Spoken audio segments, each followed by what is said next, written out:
Por que eu não acredito mais em Jesus? Nesse vídeo, ironicamente, na época de Natal, vou dizer para vocês como eu perdi a minha crença no cristianismo. Esse vídeo vai ter ideias polêmicas, mas eu não tenho aqui a intenção de ofender ninguém. Eu não vou usar palavras de baixo calão, não vou xingar ninguém. Não tenho pretensão aqui de convencer ninguém da minha descrença, mas eu entendo que muitas pessoas, ao ver certos dogmas de suas religiões questionados, possam se sentir ofendidas. E se você é uma dessas pessoas, saiba que eu não tenho nenhuma pretensão de mudar a sua crença. Então, você pode, às vezes, pausar esse vídeo e simplesmente não assistir. E voltar aqui para o canal nos outros vídeos que não ofendam a sua crença. Mas se você é uma pessoa que tem a mente aberta, que talvez, mesmo sendo cristão, que tem interesse em discutir ideias, discutir esses conceitos, porque o cristianismo é muito importante na nossa sociedade, ninguém pode negar. Nós vivemos num país que foi colonizado por Portugal, um país europeu, cristão, católico.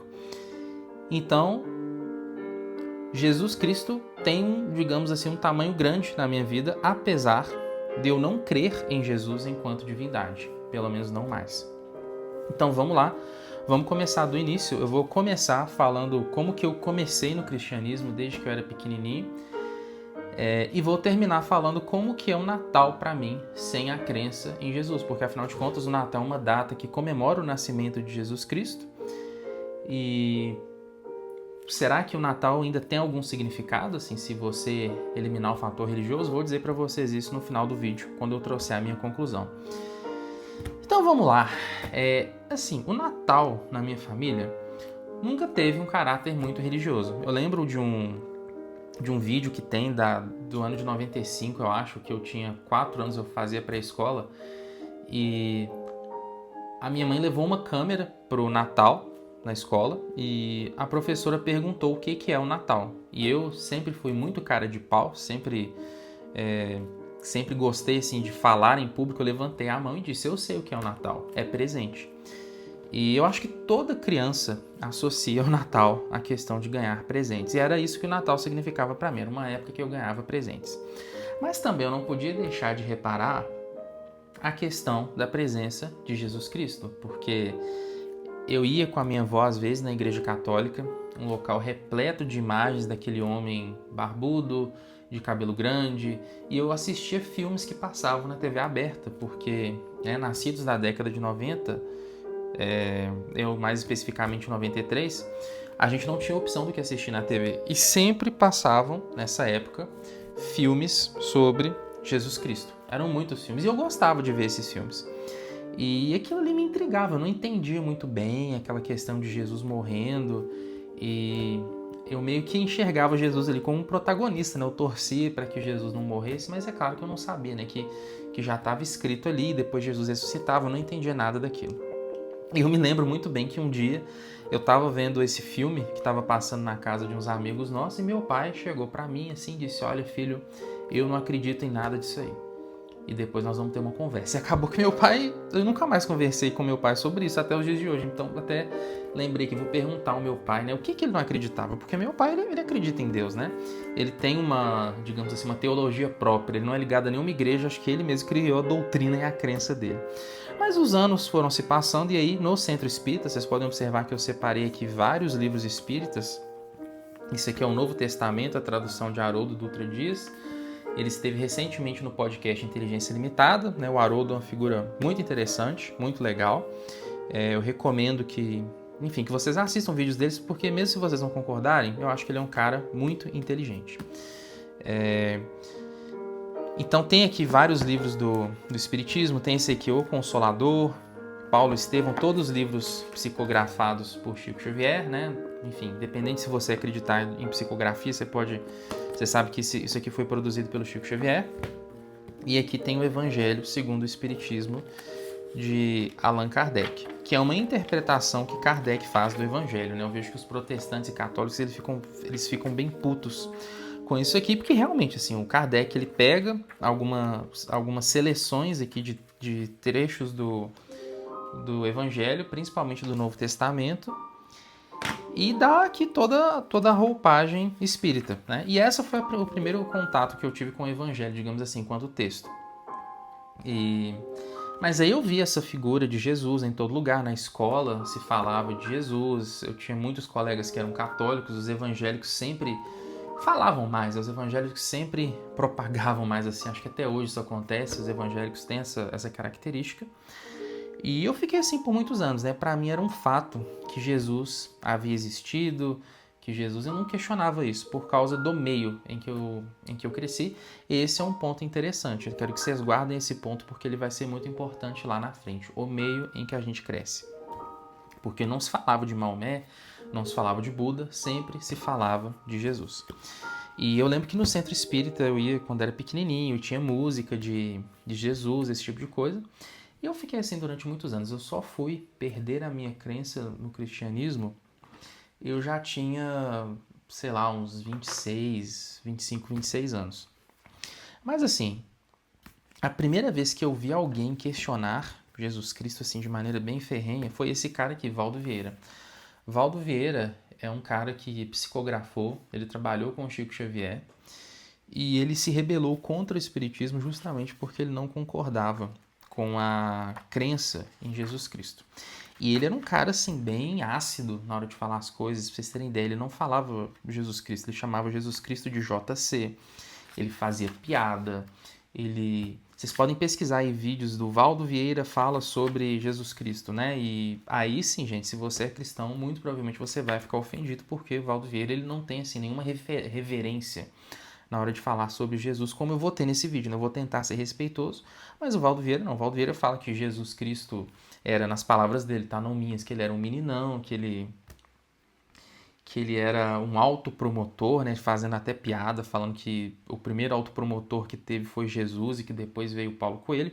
E eu lembro que na época eu fiquei com muita raiva dele, sabe? Eu achei muito desrespeitoso porque eu era espírita e o espiritismo considera Jesus sendo o espírito mais evoluído que já passou pela Terra, ou seja, é diferente do conceito do cristianismo e do protestantismo, né, em que Jesus é Deus também, da Santíssima Trindade. Eles simplesmente consideram Jesus como, digamos assim, um espírito que já passou todas as fases do videogame da reencarnação, vamos falar assim.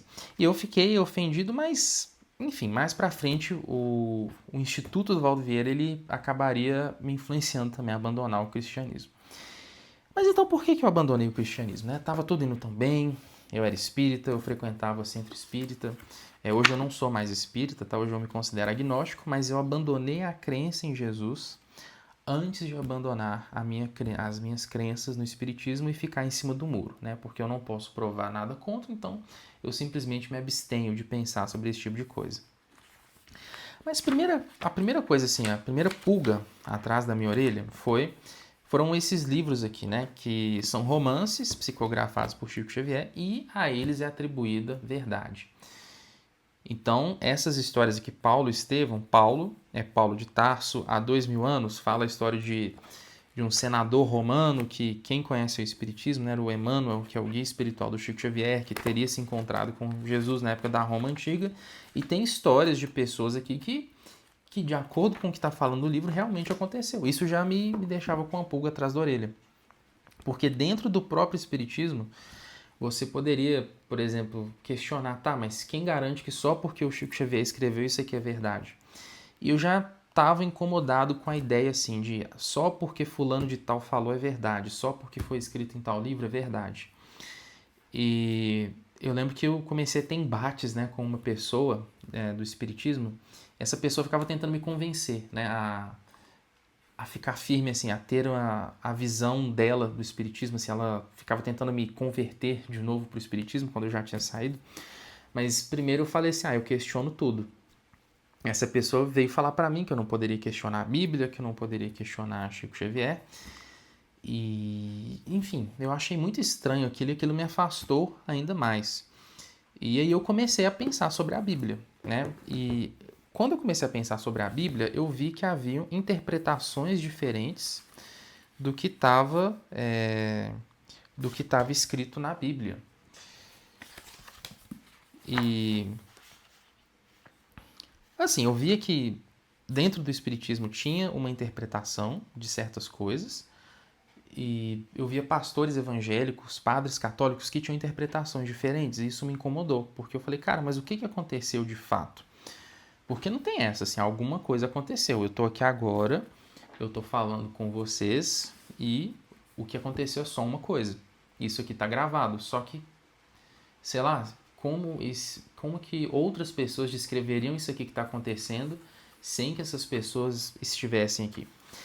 E várias questões suspeitas começaram a ser levantadas. Por exemplo, eu fui descobrir que esses livros haviam sido escritos muito tempo depois da morte de Jesus, tipo assim, décadas, se não séculos, e que os apóstolos tinham memorizado isso aqui e que outras pessoas depois escreveram.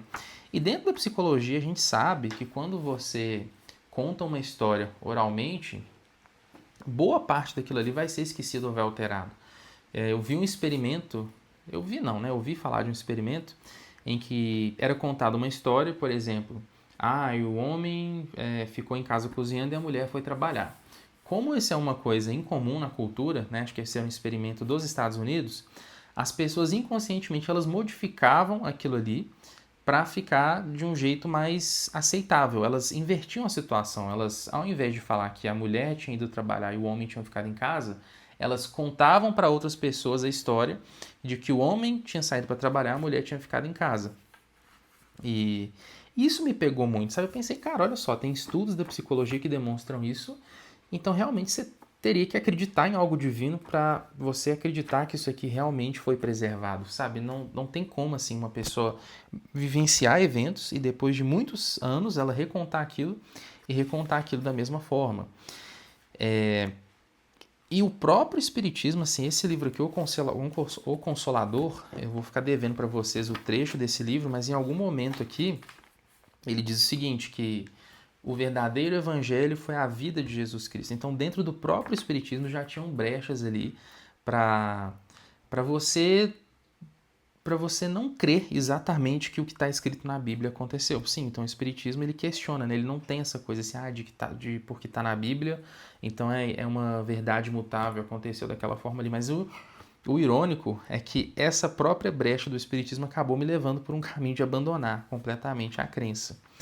E aí eu cheguei à conclusão seguinte, olha, a única forma de eu saber o que de fato aconteceu, ao invés de ficar estudando grego, ficar estudando latim, ficar estudando hebraico, aramaico e ficar buscando interpretações, né, do que realmente está escrito na Bíblia, a única forma de eu saber o que aconteceu de fato era se eu tivesse estado lá para vivenciar, porque isso aí é uma coisa, infelizmente, que se perdeu na história. E eu aceitei isso não só em relação à Bíblia, como em qualquer livro.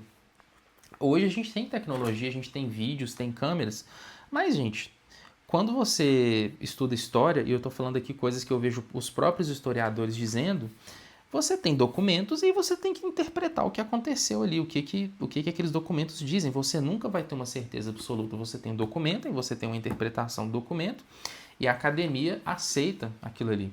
Então não é assim que você tem como saber de fato o que aconteceu, o que não aconteceu, quem existiu, quem que não existiu. E esse livro aqui, ironicamente, né, apesar de ser um livro de matemática, ele me despertou uma coisa, porque ele traz o conhecimento de que a linguagem matemática é uma linguagem que não tem ambiguidade.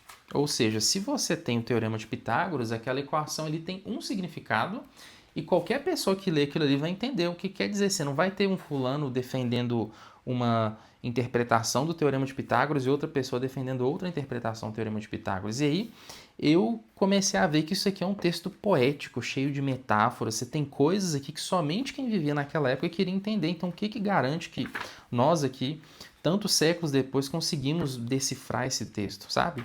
E aí eu abandonei a Bíblia assim, enquanto estudo. Eu falei, cara, não adianta eu ficar lendo isso aqui, porque eu nunca vou saber o que isso quer dizer. A única forma de eu saber de fato o que esse texto quer dizer era voltar no passado e perguntar para quem escreveu, falar, fulaninho, né? Vamos supor que Lucas realmente tenha existido. Lucas, o que você quer dizer aqui? E ele me diria.